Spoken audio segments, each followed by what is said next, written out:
So let's start with carcinoma breast. First of all, we discuss the risk factors of carcinoma breast. First is age. You know that the risk of breast malignancy, means carcinoma breast, increases with age, and this is a malignancy of high socio-economic status. That's why it is more common in white race. And apart from that, it is the state of hyperestrogenemia. Hyperestrogenemia means early menarche, late menopause, nulliparity and state of obesity. All these are the state of hyperestrogenemia, and hyperestrogenemia is a risk factor for carcinoma breast. You know that the late age means if the person is around 30 years for the first pregnancy, that is also a risk factor. Apart from that, previous radiation therapy, hormonal replacement therapy and history of benign breast disease, all these are risk factors.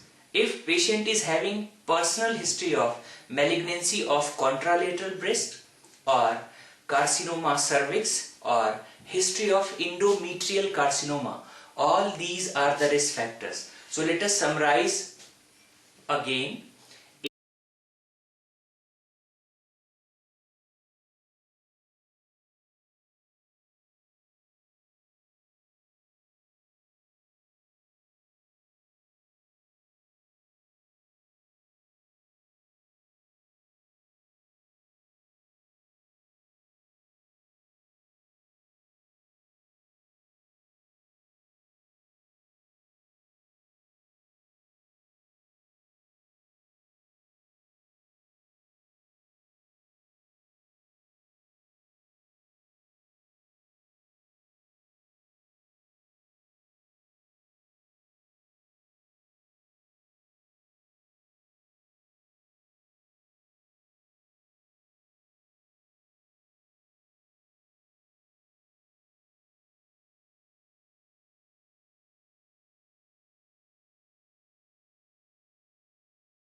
The incidence of sporadic carcinoma breast is around 60 to 70%, right?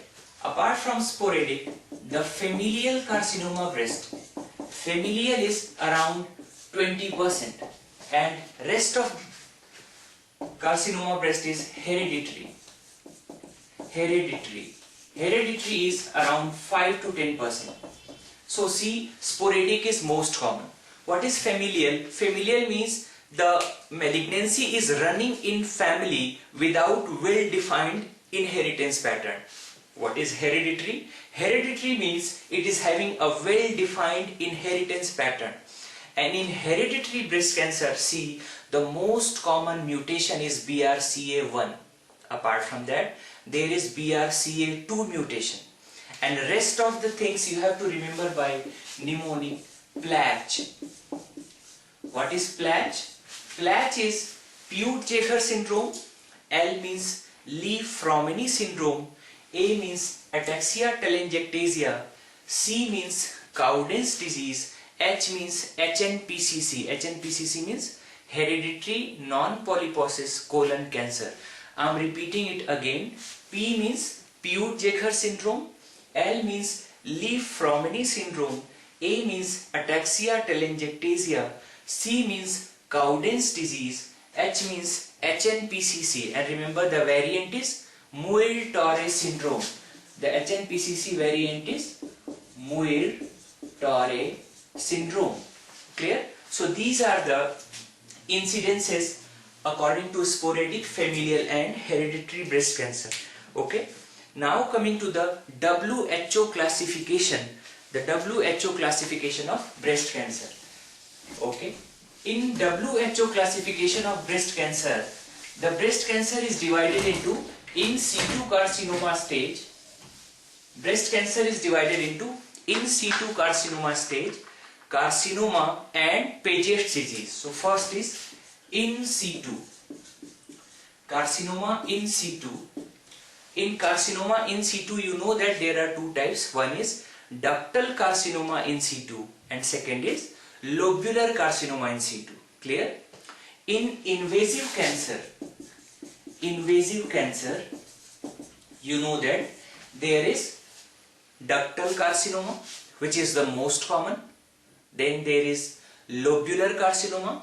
Apart from that, there is tubular, medullary, mucinous and papillary.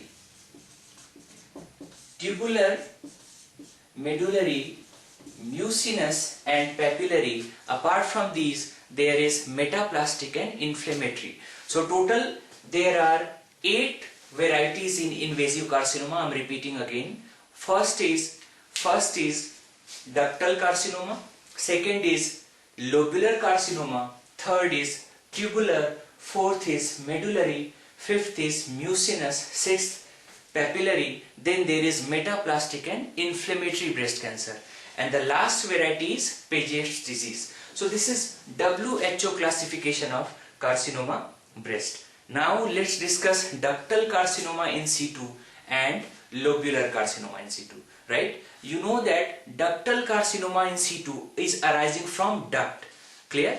And what is the presentation? The ductal carcinoma in situ is generally detected incidentally. How it is detected? Suppose an asymptomatic patient is going for mammography. During mammography, what you detect? You detect some kind of abnormal calcification. So the most common presentation means how it is detected? An abnormal calcification on mammography. Clear?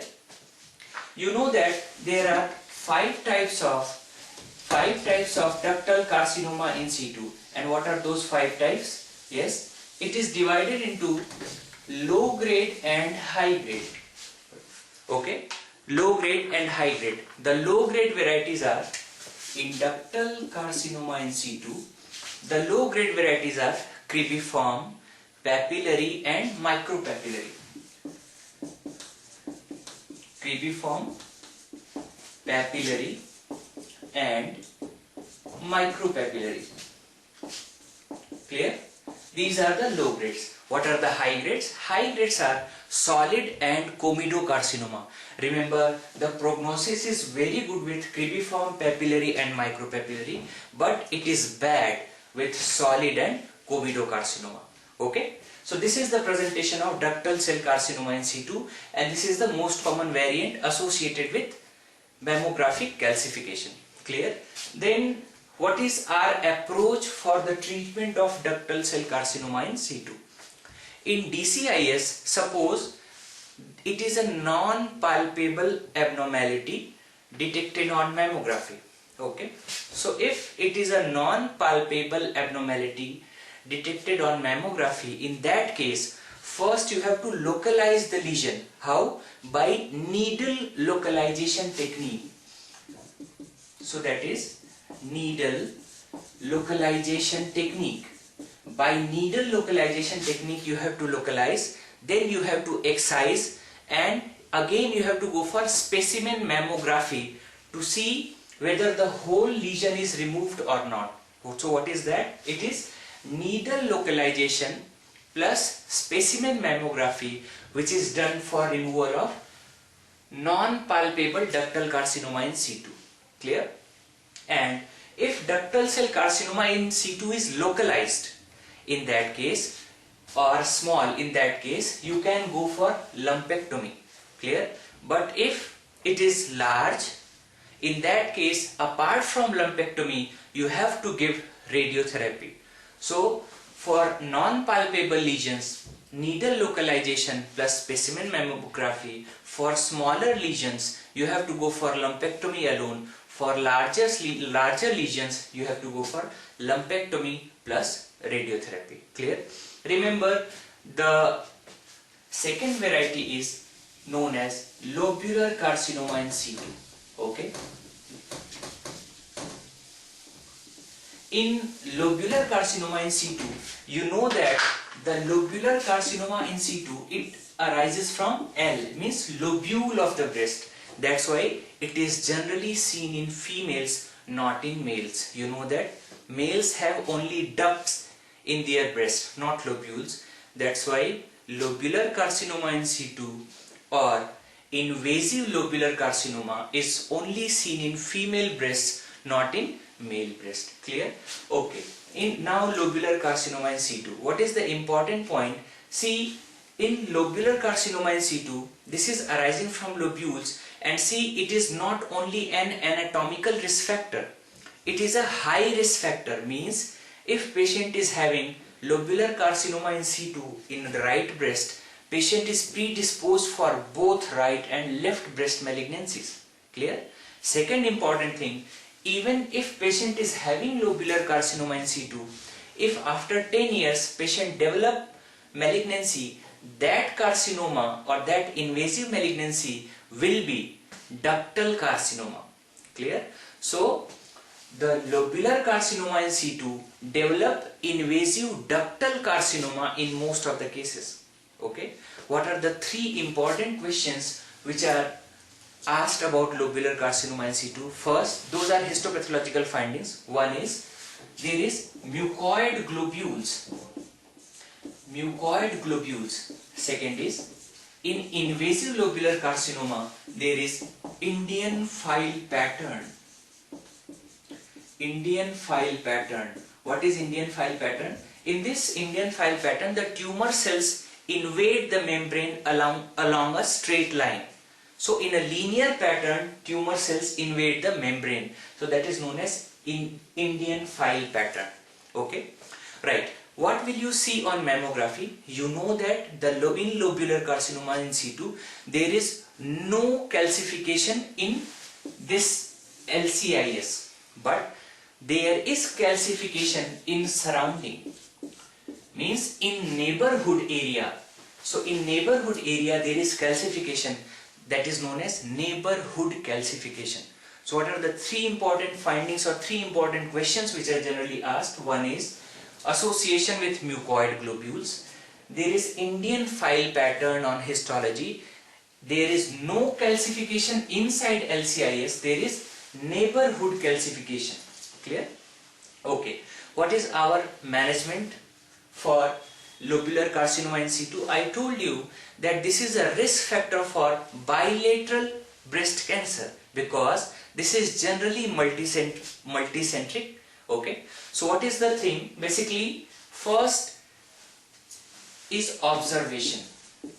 Means you explain everything to the patient and patient will be coming routinely for the examination. Okay. Second thing is chemo prevention. What is chemo prevention? Chemo prevention is you give tamoxifen, right? And you know that the tamoxifen is going to decrease the risk. So in chemo prevention, see, in chemo prevention,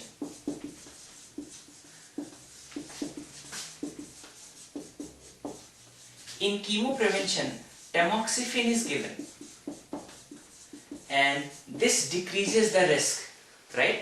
Apart from that, you can advise bilateral mastectomy. So prophylactic bilateral mastectomy can be advised. So what are the three important management protocols? First, observation. Second is chemo prevention with tamoxifen, and the third is prophylactic bilateral mastectomy. So this is our protocol for lobular carcinoma in situ. So let us see what are the differences between lobular carcinoma in situ and ductal carcinoma in situ. Okay, so this is lobular carcinoma in situ, this is ductal carcinoma in situ. You know that ductal carcinoma in situ is more common. Clear? Generally, ductal cell carcinoma in situ is symptomatic, whereas lobular carcinoma in situ is generally asymptomatic. What is the important thing about lobular carcinoma in situ? That it is multicentric, it is bilateral, and the risk of malignancy is in both the breast. Whereas in ductal carcinoma in situ, the risk is to the affected breast only. Right? So these are the main differences. Apart from that, see, if patient is having ductal carcinoma in situ, obviously patient will develop what? Invasive ductal carcinoma. But remember, even if patient is having lobular carcinoma in situ, again in most of the cases patient will develop invasive ductal cancer only. Only means up to 60 to 80%. Only 10 to 20% patients will develop invasive lobular cancer. Clear? So these are the differences, right? Okay. Meanwhile, we should discuss BRCA1 and BRCA2 mutation, right? So what is BRCA1 and BRCA2? You know that the chromosome number of BRCA1 mutation is 17, whereas the chromosome of BRCA2 is 13. See, both of these mutations are a risk factor for carcinoma breast. You know that. Both of these mutations, they increase the chances of invasive ductal cancer. So, what is the most common cancer? It is invasive ductal cancer. Remember, it is associated with bilateral breast cancer. Okay. So these are the two similarities. What are the differences? This BRCA1 mutation, okay, it is poorly differentiated. Second thing, hormone receptors are negative in BRCA1. So BRCA1 mutation lead to poorly differentiated breast cancer, which is hormone receptor negative. And what are the malignancies which develop? You have to remember it with OCP. What is that? Apart from breast, ovary, colon, prostate. So apart from breast, there is malignancy of ovary, colon and prostate. Remember, important point, that in BRCA1 mutation, 60 to 80% patients develop carcinoma breast, whereas 20 to 40% patients develop carcinoma ovary. Clear? Okay. Now coming to the BRCA2 mutation. I told you the chromosome number is 13. It leads to invasive ductal cancer. The malignancy is generally bilateral. What are the differences? The differences, first is that it is well differentiated. Okay. And generally hormone receptors are positive. Clear? Okay. Apart from this OCP means ovary, colon, prostate, there is malignancy of stomach, gallbladder and melanoma. So let us revise it again. BRCA1 mutation, chromosome number 17, associated with poorly differentiated hormone receptor negative bilateral breast cancer, and variety is invasive ductal. Okay. What are the malignancies? Apart from breast cancer, there is malignancy of ovary, colon and prostate. In BRCA2 mutation, the chromosome number is 13. It is associated with well differentiated hormone receptor positive invasive ductal carcinoma. Clear? Apart from ovary, colon, prostate, here increased risk of stomach, gallbladder and malignant melanoma. Right? So these are the mutations. Okay? Right. Now coming to the invasive breast cancer.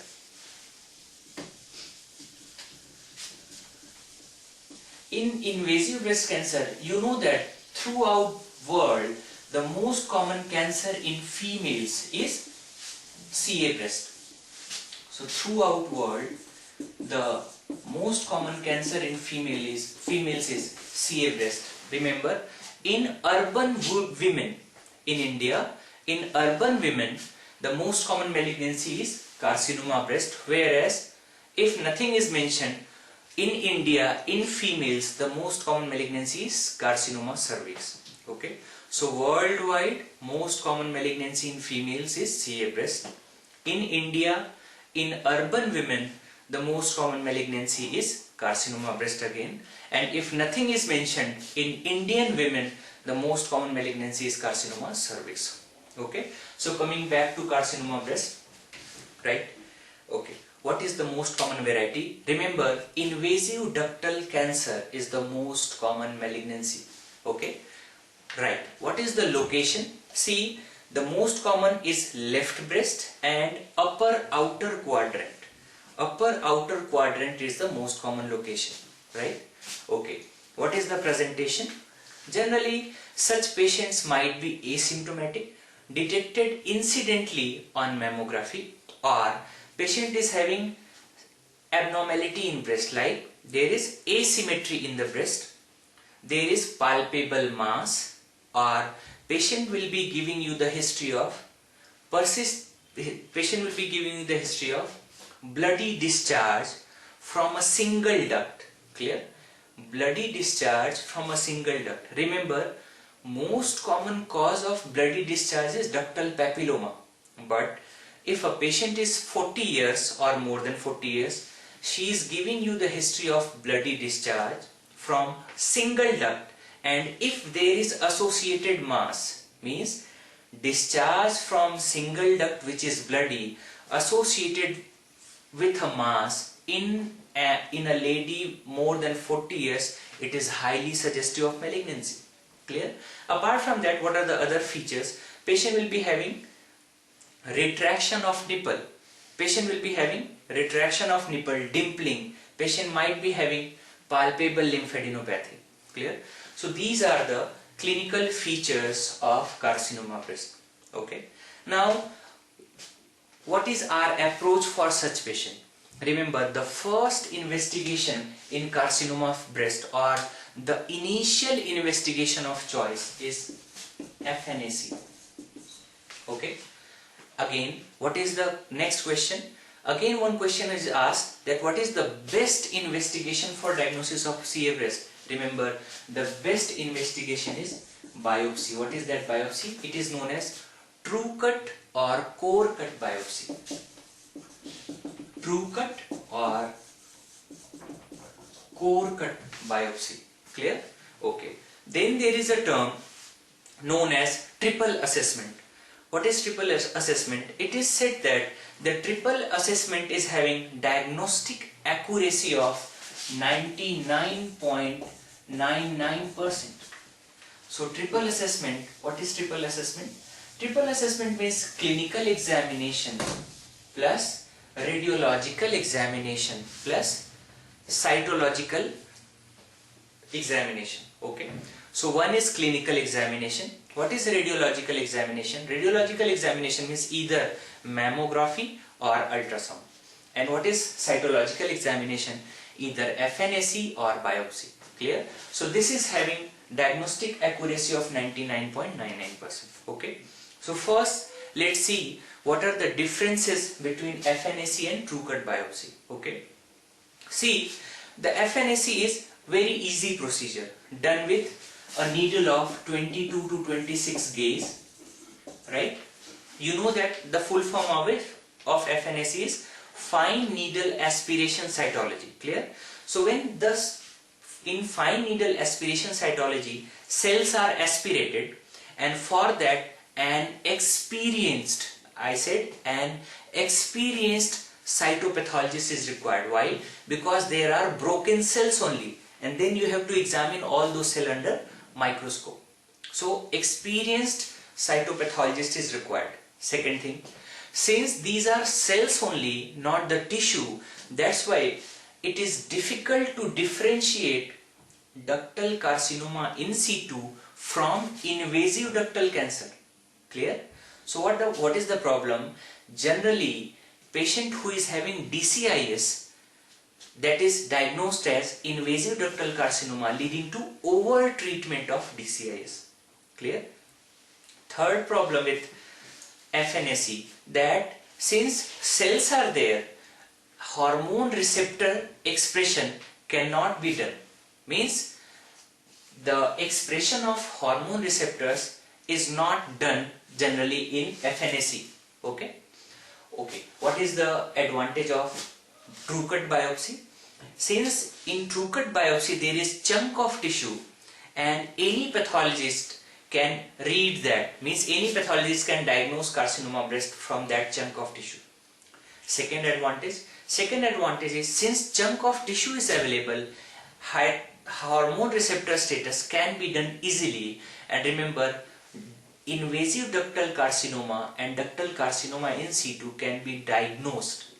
Okay, so these are the advantages. The only disadvantages, it produces some kind of discomfort, means it is more painful as compared to FNAC, right? So these are the cytological examination. Let's discuss radiological examination. So what are the radiological examinations? Remember, for carcinoma breast, mammography is done as a screening modality. So in suspected carcinoma breast or in high risk population, the screening modality is mammography.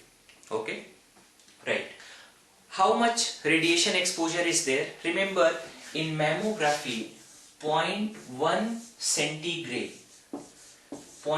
centigrade radiation is given per study. And you know that how much this radiation is? This radiation, remember, the 25% of this radiation is given in X-ray. Means 0.025 centigrade radiation exposure is given in X-ray. See, this small radiation exposure, 0.1 centigrade, is not a risk factor for carcinoma breast. Okay, right. So there are two views in mammography. One is craniocaudal view and second is mediolateral oblique view, right? What happens in craniocaudal view?